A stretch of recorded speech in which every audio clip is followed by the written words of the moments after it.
Bien, hermanos, como ustedes bien saben, los últimos domingos hemos estado viendo varios puntos sobre la apologética, la defensa de la fe. Y en ese sentido, los hermanos han expuesto aquí varios temas de suma importancia para nosotros poder entender y para nosotros poder estar preparados también para presentar defensa sobre nuestra fe. Y en esta mañana yo rápidamente quisiera repasar lo que es apologética para que no se nos olvide. Yo sé que ya lo hemos visto varios domingos atrás, pero rápidamente solo para que no se nos olvide. Y la apologética cristiana es la defensa formal y razonada de la fe.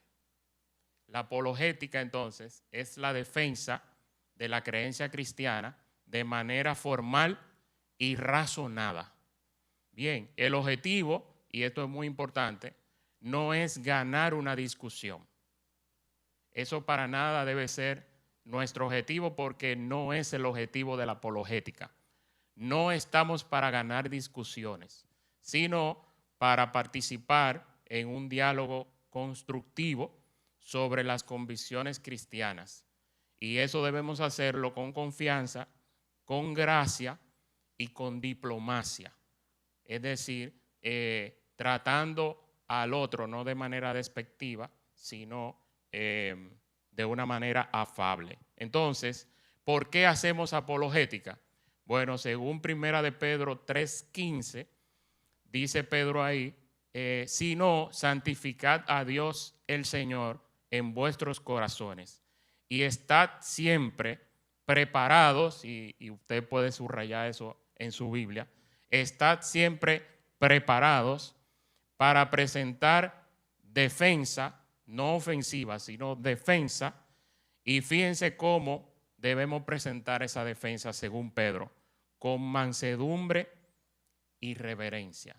Esa debe ser siempre nuestra actitud frente a alguien que está en contra de nuestra fe o que tiene otras creencias y otros argumentos. Con mansedumbre y reverencia, ante todo, y oigan bien esta última parte, ante todo el que os demande razón de la esperanza que hay en vosotros. Es decir, tampoco es que vamos a salir por ahí buscando pleitos, sino que nosotros vamos a estar preparados para presentar defensa con mansedumbre y reverencia ante todo aquel que nos demande una razón de nuestra creencia. Bien, hay otros pasajes que podemos leer rápidamente, como Romanos 1:20, donde ahí Pablo, el argumento que utiliza para defender la existencia de Dios y el hecho de que todos los seres humanos por default entienden que hay un Dios, él dice ahí, porque desde la creación del mundo, sus atributos invisibles, su eterno poder y divinidad se han visto, oigan bien, con toda claridad. Pero además de que se han visto con toda claridad, dice él, siendo entendidos por medio de lo creado. Y para poder ser entendidos, tiene que intervenir la razón. Así que Pablo aquí lo que está exponiendo es nuestra fe en el único Dios verdadero se entiende aún a través de toda la creación. Y en Hechos 17:28, Pablo cita, por ejemplo, a poetas paganos en el Areópago, cuando dice, porque en él vivimos, nos movemos y existimos, así como algunos de vuestros mismos poetas han dicho, porque también nosotros somos linaje suyo. Y Pablo utiliza a esa cita de esos poetas para conectar, como vamos a ver en esta mañana más adelante. Así que lo que queremos ver en esta mañana, ya yendo directo al grano, es un enfoque en tácticas que podemos utilizar para llevar a cabo ese diálogo amistoso, pero que en medio de ese diálogo amistoso nosotros estemos presentando defensa sobre nuestra fe. Entonces, lo que vamos a ver en esta mañana está basado en un libro que se llama asimismo Tácticas, un plan de acción para debatir tus convicciones cristianas. El autor es Gregory Cole. Y el enfoque principal del libro o de estas tácticas que él propone es usar preguntas para guiar la conversación y lograr que la otra persona piense críticamente sobre sus propias convicciones. Es decir, es más o menos, y los que saben de educación aquí van a entender lo que voy a decir, es más o menos un método inductivo en medio de la conversación. Es decir, tú vas a llevar a través de preguntas a la otra persona a entrar en razón sobre sus propias creencias. Entonces, el método que él propone en el libro se centra en 3 elementos claves. En primer lugar, el conocimiento, porque eso permite dar buenas respuestas. Y citando de nuevo a Primera de Pedro 3:15, él dice, estando siempre preparados. Y de hecho, la iglesia se ha esforzado en los últimos meses para prepararnos para esto mismo. Así que el conocimiento es esencial, según él plantea en el libro. En segundo lugar, el carácter, es decir, nosotros tenemos que modelar lo que nosotros predicamos y lo que nosotros decimos creer. Tiene que verse en nuestra vida. Eso es imprescindible porque eso añade credibilidad a lo que estamos diciendo. Es decir, si nosotros estamos hablando con una persona y decimos, no, porque Cristo fue humilde, Él se humilló hasta lo sumo y hasta la muerte y muerte de cruz, pero tú en tu vida eres un arrogante, ¿qué ustedes creen que va a pensar esa persona? No hay una coherencia entre el líder que tú me estás presentando de tu creencia y tú. Y de hecho, ahí aprovecho para citar a Mahatma Gandhi. Mahatma Gandhi una vez dijo, yo creo fielmente en todo lo que dice la Biblia, pero no creo en los cristianos. Y eso es muy fuerte. Eso es muy fuerte. Entonces, el tercer lugar, el tercer elemento que él toma como base para este método que plantea en el libro es la sabiduría. Porque la sabiduría nos ayuda a que el mensaje sea claro y persuasivo. Es decir, no es solamente tener el conocimiento, sino también tener la pericia para exponerlo de tal manera que el que te está escuchando lo entienda perfectamente. Bien, entonces, este enfoque centrado en estos 3 puntos, el conocimiento, el carácter y la sabiduría, busca fomentar la apertura.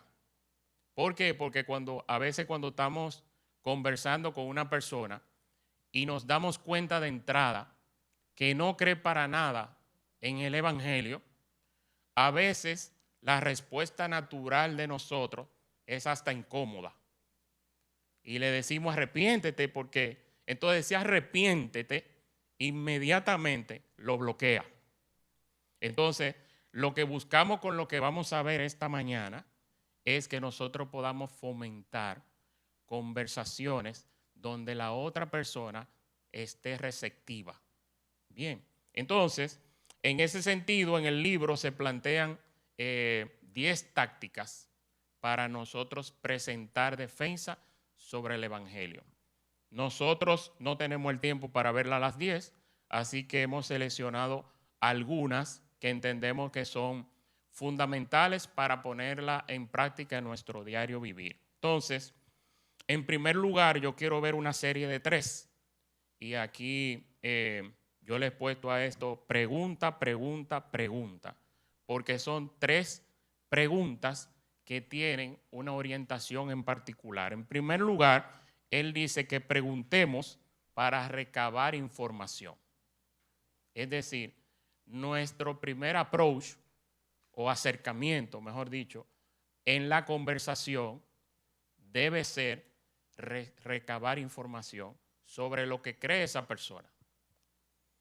Muchas veces nosotros entramos en una conversación, en un debate, con un Hare Krishna, por ejemplo, pero nosotros no tenemos idea de lo que creen los Hare Krishna. Y comenzamos a debatir con esa persona. Aquí lo que estamos proponiendo es, lo primero es, haz preguntas para recabar información. La ventaja de las preguntas son muchas. En primer lugar, fomenta la apertura, porque cuando tú a una persona, y voy a seguir con el ejemplo del Hare Krishna, le preguntas, ¿y qué es lo que creen ustedes? Inmediatamente tú haces esa pregunta, ya tú le abriste las puertas, porque esa persona se va a sentar y te va a contar, no, mira, nosotros creemos en esto, en aquello, en lo otro. Y eso te va ayudando a ti a ir entendiendo cuál es la cosmovisión de esa persona. Entonces, también el hacer ese tipo de preguntas demuestra interés. La otra persona, entonces, entiende inmediatamente que a ti te interesa conversar con él o ella, que a ti te interesa entender qué es lo que ella cree. Que tu objetivo fundamental no es meterle tu creencia por la cabeza, sino un diálogo, como decíamos al principio, constructivo, donde vamos a conversar y al final de la conversación vamos a ver qué pasa. Otra ventaja de hacer esta pregunta es que permite evaluar con solidez el argumento del otro. Y yo creo, hermano, que nos pasa mucho con los católicos. Nosotros nos sentamos a hablar con los católicos, pero realmente lo único que tenemos en nuestra mente de los católicos es María y son las obras. Pero realmente, si somos honestos, no nos hemos puesto a investigar realmente qué creen los católicos. ¿Por qué? Porque hoy en día, y más después de Vaticano II y la famosa renovación carismática, te pueden decir, no, yo creo en Cristo. Acuérdense que después del Vaticano II ellos hicieron una reevangelización. Y si usted ve, por ejemplo, si usted va a la casa de la Anunciación, por ejemplo, y participa de un culto ahí, lo primero es que el que predica regularmente no es un sacerdote, es un laico. Y el culto es muy parecido al nuestro. Inclusive utilizan canciones evangélicas. Entonces, uno tiene que, le pongo este ejemplo para que podamos entender la importancia de hacer preguntas para recabar información. Nosotros tenemos que conocer lo que cree la otra persona para poder presentar defensa de nuestra fe de manera correcta. Entonces, otra ventaja de hacer este tipo de preguntas es que evitamos el rechazo inmediato. A veces, como le decía ahorita, cuando entramos diciendo arrepiéntete, inmediatamente la otra persona se bloquea y el rechazo es inmediato. Ya de ahí en adelante, todo lo que usted diga le va a entrar por aquí y le va a salir por aquí. Pero si arrancamos haciéndole preguntas sobre qué tú crees, cuál es tu creencia, cuántos Hare Krishna hay en el mundo, y ese tipo de cosas uno puede conectar. Entonces, es muy interesante porque en las Escrituras nosotros vemos al mismo Cristo haciendo preguntas. Por ejemplo, cuando a él quieren cogerlo fuera de base, como decimos nosotros, con el tema de los impuestos, y le dicen, ¿es lícito pagar impuestos al César? ¿Cuál es la respuesta de Cristo? Muéstreme la moneda. Correcto, es una pregunta. ¿Cuál es la imagen que está en la moneda? Y eso hace una conexión inmediata con los fariseos.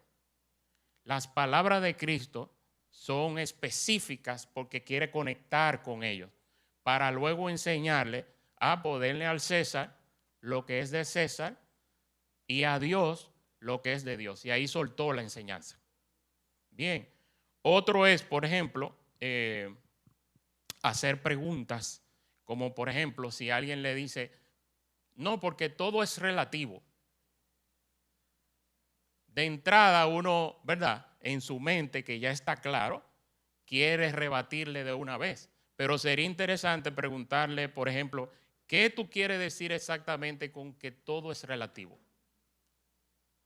Porque, hermano, a veces esa persona ni siquiera está claro de lo que está diciendo.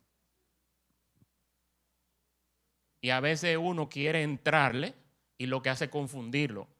Entonces, este tipo de preguntas te ayuda a entender realmente si él tiene argumentos sólidos. Si no tiene argumentos sólidos, entonces nosotros podemos trastornar su mente inmediatamente, porque no tiene base lo que él dice creer o ella dice creer. Por ejemplo, también si nos dicen no hay evidencia de que Dios exista, no existe una evidencia física de que Dios exista. Preguntas que podemos hacer en ese sentido. ¿Qué tipo de evidencia tú considerarías válida para demostrar que Dios existe? Otra pregunta sería, si yo te presento esas evidencias que tú consideras válidas para demostrar que Dios existe, ¿tú creerías en Dios? Fíjense qué tipo de pregunta le estamos haciendo. No le estamos hablando que es un ateo, no le estamos diciendo que es necio, nada de eso. Lo que estamos es tratando de, primero, recabar información y llevarlo, conducirlo hacia donde nosotros queremos. Entonces, es de suma importancia, hermanos, nosotros hacer preguntas para recabar información. Acuérdense lo que decíamos al principio, esto no se trata de ganar la discusión. Esto se trata de tener un diálogo constructivo. Y otra cosa que hay que tener en cuenta también, muy importante, y que lo dijo Dionis en la primera clase de esta serie de apologética. La apologética no es lo mismo que la evangelización. Y eso lo tenemos que tener bien claro también. Por supuesto, al final el objetivo ultra de nosotros es evangelizar. Pero la apologética específicamente no se trata de evangelizar. Y por eso le cité 1 de Pedro 3:15. Estar siempre preparados, ¿para qué? Para presentar defensa. De eso se trata la apologética. Bien, entonces, en segundo lugar, hermanos, está la pregunta para invertir la carga de prueba. ¿Qué quiere decir eso? Son preguntas que podemos hacer y que debemos hacerle a la otra persona para que él mismo o ella misma vaya cayendo en que sus argumentos no tienen suficiente fuerza. Por ejemplo, la creación viene de la nada, sin Dios. Fue un Big Bang, fue una célula pequeña que a través de millones y millones de años fue evolucionando. Entonces, una pregunta que nosotros pudiéramos hacerle, en primer lugar, es ¿cómo tú has llegado a esa conclusión? ¿Cómo tú llegaste a esa conclusión de que todo surgió de la nada?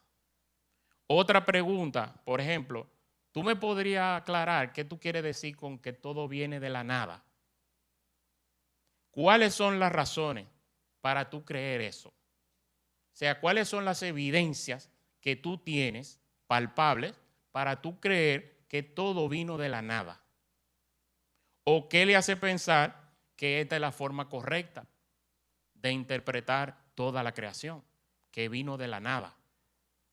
Si ustedes se fijan, todo esto son preguntas para uno escuchar al otro y para uno entender primero qué es lo que cree, la pregunta para recabar información, y en segundo lugar aquí, para que él mismo, porque en la medida en que van hablando, no porque fulano lo dijo, no porque el primer mono se llama Lucy. Sí, pero ¿por qué tú crees que el primer mono se llama Lucy? ¿Quién te dijo que el primer mono se llama Lucy? ¿Quién le puso ese nombre? ¿Por qué le puso Lucy? ¿Por qué es femenino y no masculino? Es decir, ese tipo de preguntas uno le hace y créanme, ustedes se van a dar cuenta que la mayoría no tiene la más mínima idea. Simplemente creen en la evolución porque creen en la evolución. Y por estar en contra. Que por eso es que las escrituras dice el necio, no hay Dios. Porque al final es una necedad. No está basado en argumentos lógicos y razonables. Bien, entonces, Invertir la carga, y esto es muy importante que lo tengamos en cuenta, no es un truco. No es que nosotros, como no estamos suficientemente preparados, entonces lo que vamos es a lanzar preguntas y que él mismo se responda. No. Y vuelvo a citar 1 de Pedro 3:15, estando siempre preparados. Así que la preparación es un prerequisito para todo lo que estamos viendo aquí y lo que vamos a ver el domingo que viene. La preparación es un prerequisito. Nosotros tenemos que conocer nuestra Biblia. Es más, el objetivo de nosotros debería ser el mismo de Lucas. Por lo menos lo que él dice en Lucas 1, 2 y 3. Que él dice que él investigó muy diligentemente el qué. Todos los hechos que habían acontecido. ¿Para qué? Para planteárselo en orden a Teófilo. ¿Y cuál era el objetivo de planteárselo en orden a Teófilo? Para que él creyera y para que tuviera bien claro en su mente y razonara sobre lo que él había creído. Y que era ciertísimo, porque había testigos oculares, porque él se lo dice, yo investigué con los que estaban desde el principio. Entonces, hermanos, hay que estar preparados. En tercer lugar, entonces, está la pregunta ya, y como dice el pastor Eduardo, ¿qué hemos visto hasta aquí? Hemos visto que debemos hacer preguntas para recabar información. Bien, esa debería ser nuestra primera táctica al iniciar la conversación. Yo tengo que recabar información sobre lo que cree esta persona. En segundo lugar, vimos que hay que hacer preguntas para que se invierta lo que él cree en él mismo, sin nosotros decirle nada sobre lo que nosotros creemos todavía. Aquí todavía no le hemos dicho porque de tal manera amó Dios al mundo, ni siquiera. No hemos llegado ahí. Es haciendo preguntas para recabar información y para que esa misma persona racionalmente vaya viendo lo que él mismo está diciendo. Entonces, en tercer lugar, están las preguntas para exponer ya, porque ya tenemos información, porque ya entendemos que esa persona en su mente tiene registrada lo que en teoría soporta su creencia, pero ahora le vamos a hacer preguntas para exponer las debilidades de lo que él mismo ha dicho. No tenemos que salirnos de ahí, es de lo que él mismo ha dicho. Ahora le vamos a hacer preguntas para exponer las debilidades. ¿Por qué? Porque esto saca a la luz problemas y contradicciones en el punto de vista que él tiene. Al hacerle este tipo de preguntas que vamos a ver ahora, saca a la luz para esa misma persona las contradicciones que tiene. Y esta táctica entonces implica usar preguntas para exponer, y escuchen esto bien, de manera sutil, porque es sutilmente.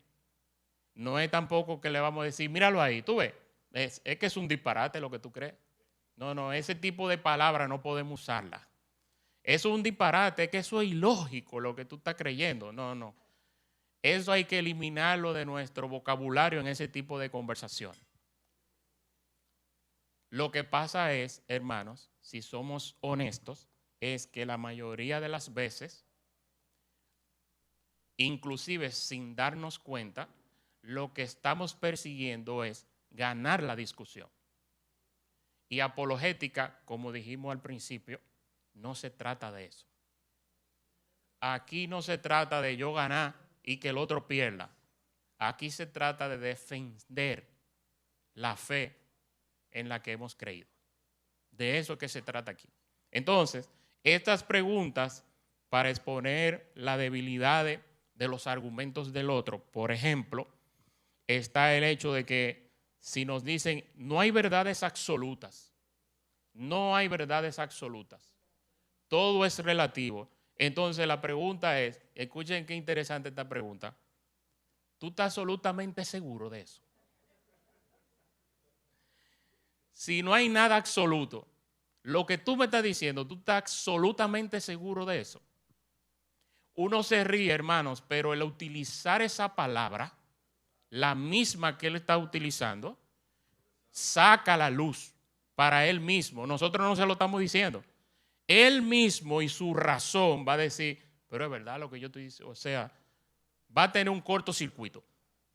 Bien. Otro ejemplo. Nadie sabe la verdad. Realmente nadie tiene la verdad. Entonces la pregunta sería, ¿y cómo tú sabes que es verdad que nadie sabe la verdad? Si nadie sabe la verdad, pero tú estás haciendo una afirmación, tú estás diciendo nadie sabe la verdad. Entonces, ¿cómo tú te aseguras de que es verdad que nadie sabe la verdad?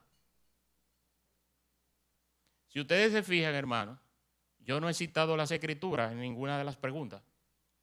No hemos entrado a las escrituras todavía. Sin embargo, el objetivo primario de estas preguntas es llamar la atención de esa persona y que la conversación sea fluida y que sus argumentos se vayan destruyendo. Cuando yo venga, como vamos a ver el domingo que viene, con las escrituras, ya la persona va a estar prácticamente en el piso. Yo lo que voy a rematar. Bien, otra pregunta. Y en la misma línea. La realidad es que uno debería dudar de todo. Uno debería dudar de todo absolutamente. La pregunta es, entonces yo debo dudar de lo que tú acabas de decir. Si uno debe dudar de todo, ¿debo yo dudar de lo que tú acabas de decir entonces?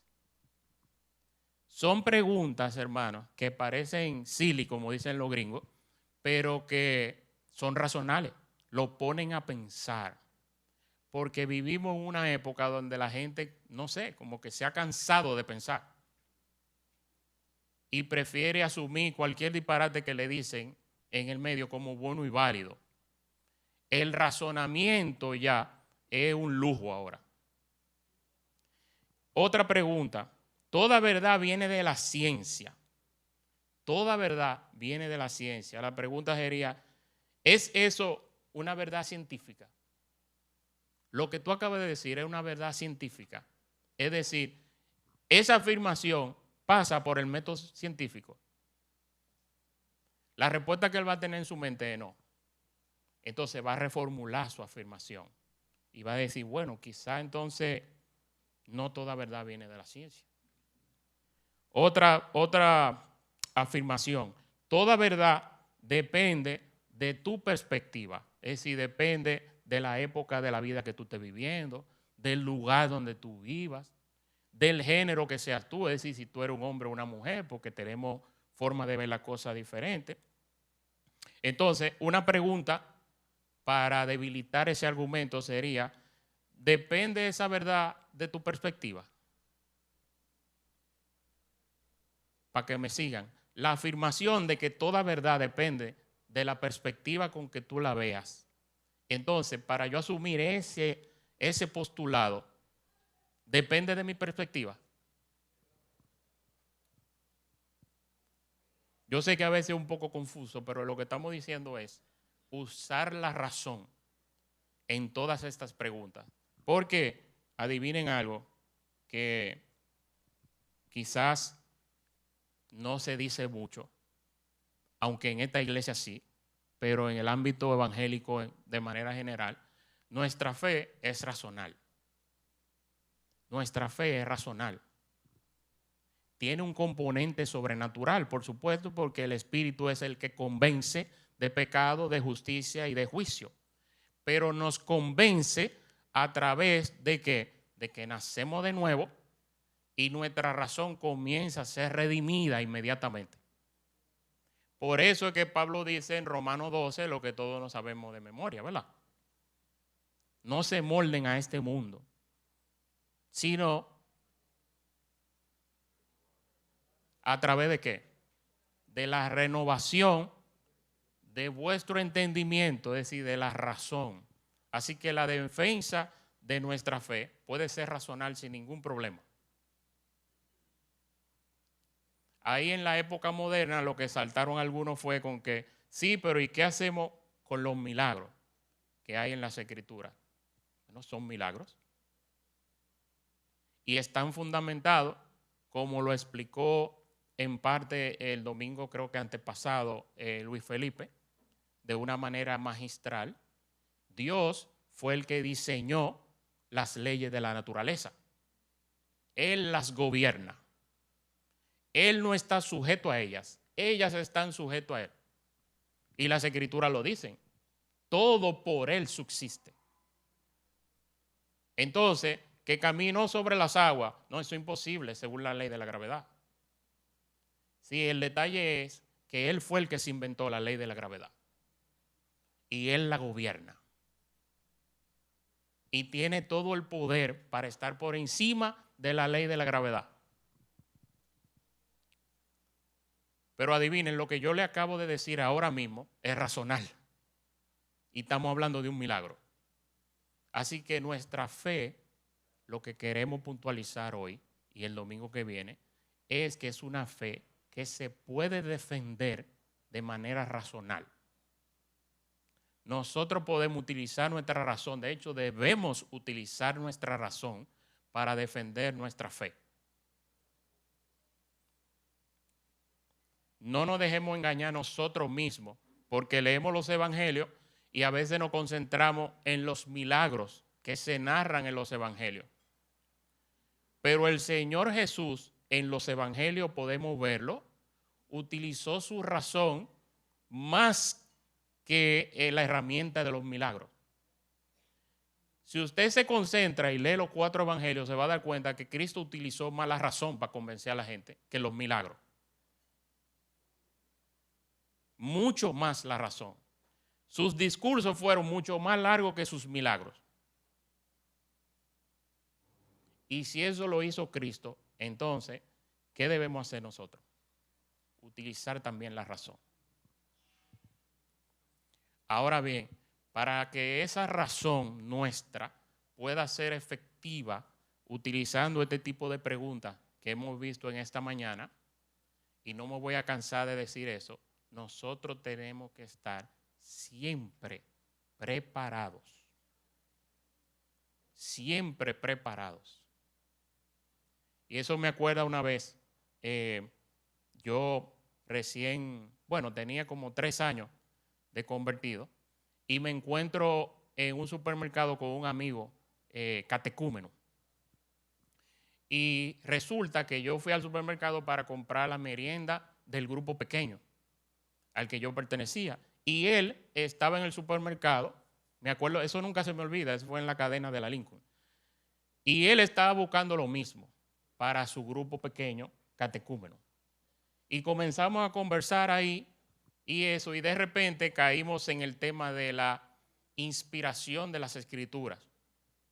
Y yo cité a Pablo en Timoteo. No, porque que Pablo dice que toda la Escritura es inspirada por Dios y útil y bla, bla, bla. Y él me dice, sí, pero Pablo ahí estaba hablando solo del Antiguo Testamento. Adivinen qué me pasó a mí. Como dicen los muchachos, cri, cri. Ahí mismo. ¿Por qué? Porque yo no estaba preparado para responderle. Él sí, porque él tenía muchos años estudiando las Escrituras en su grupo pequeño, como catecúmeno.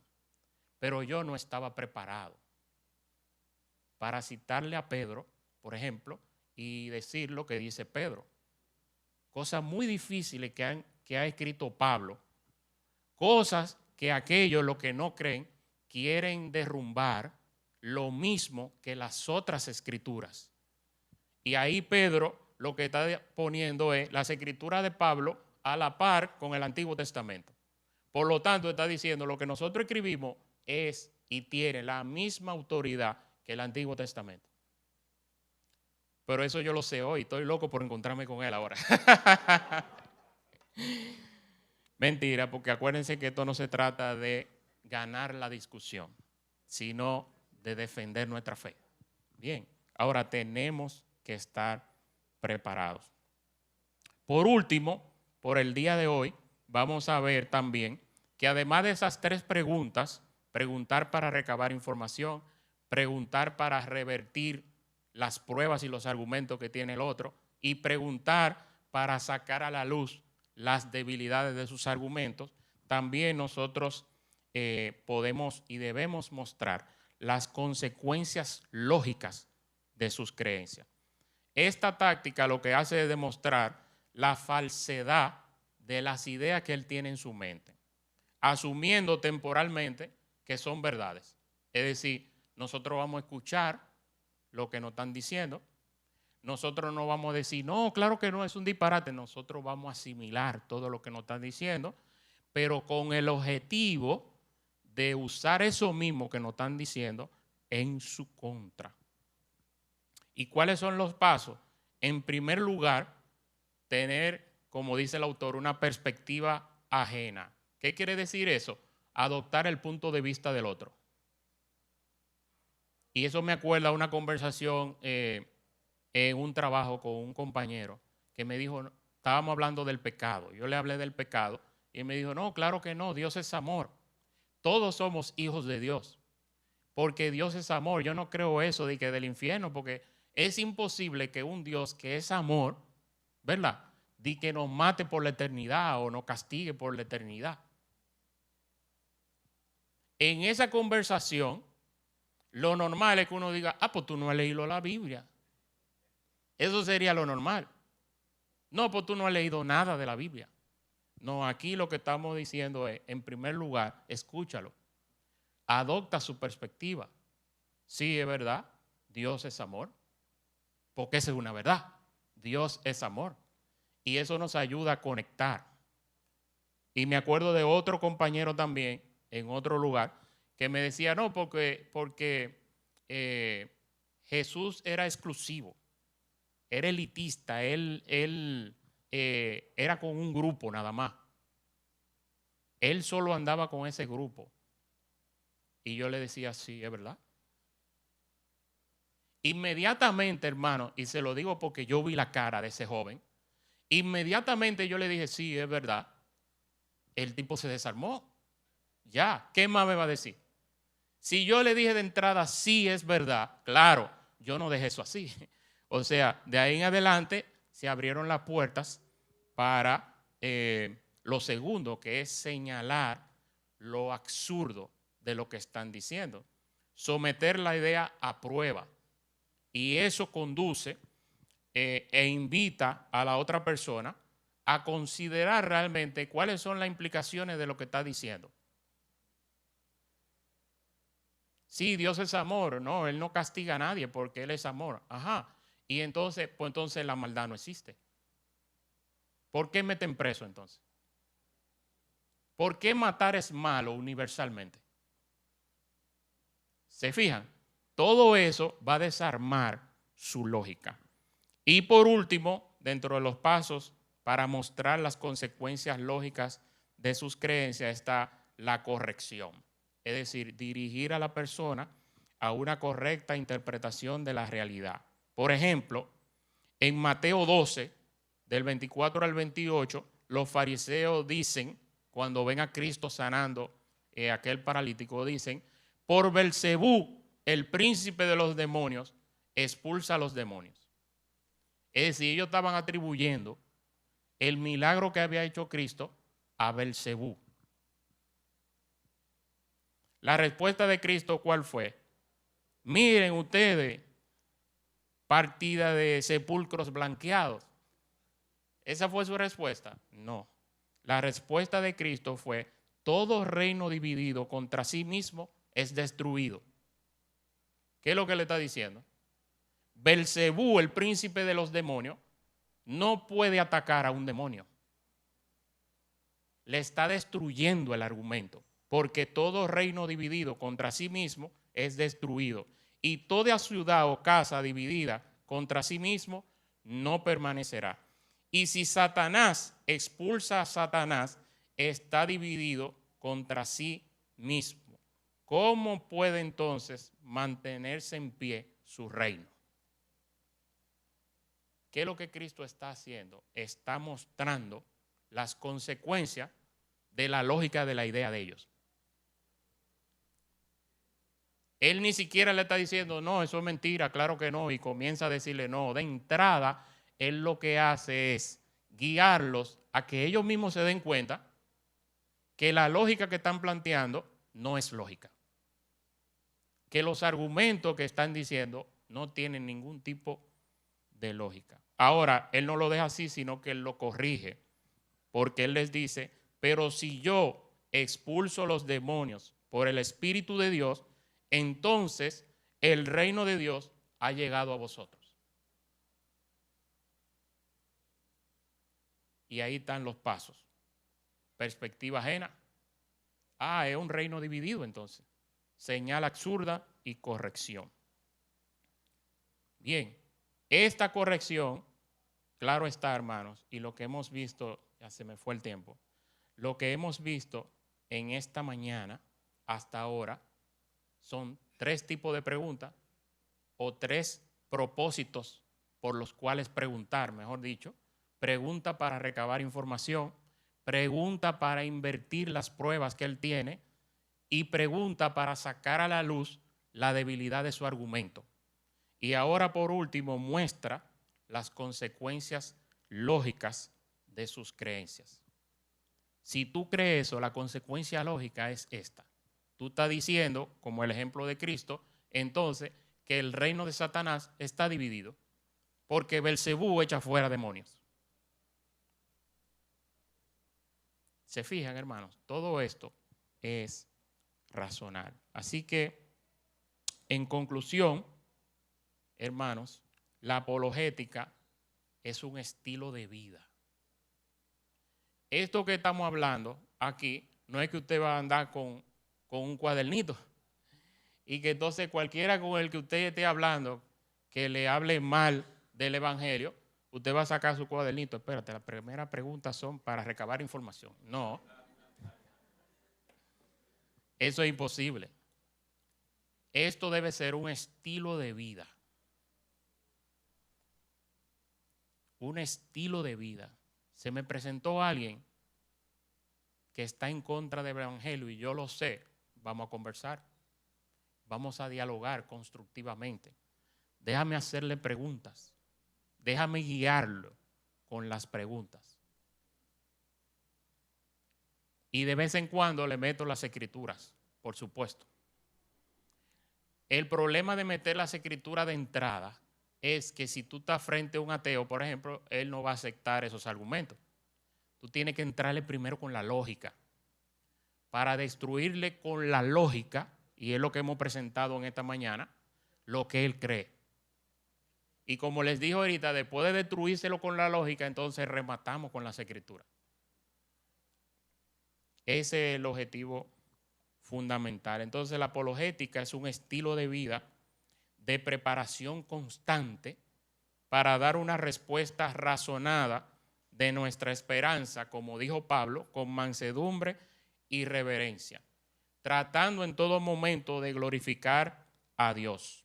Al estudiar, conocer la Biblia y practicar estas tácticas, entonces, por supuesto, hermanos, con la guía del Espíritu Santo, entonces nosotros podemos transformar conversaciones que de otra manera pudieran ser discusiones que lleven inclusive a enemistades, pudiéramos transformar conversaciones y defender la fe de una manera más efectiva.